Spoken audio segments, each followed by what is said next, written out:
Another question about bugs. The bugs still they have tuma if they are dead, the bugs or the bacteria? It doesn't matter. I mean, it depends on the bug. It depends on the bug. So bug, it could be from one avera, from one sin to 6 sins. I think to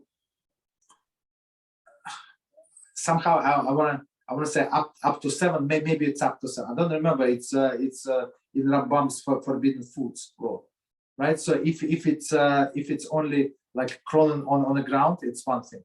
If it's crawling and the flying, it's another thing. If it's multiplies in the water, it's different thing.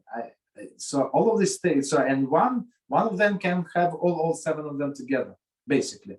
So eating one small bug, so this salad is much worse than eating pig. So if you ate pig, let's say, kazai, so it's one violation. But if you ate this bug in your salad, like who thought about it, right? You're getting seven violations with each bug.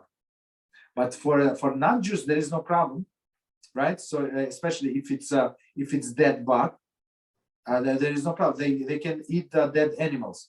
There is no problem. You understand? So that's why some stupid people say, no, I'm going to go to restaurant and I'm going to order a salad.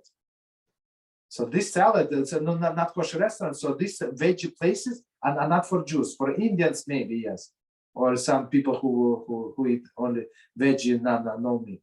But for Jews, it's not. It's forbidden, absolutely 100%.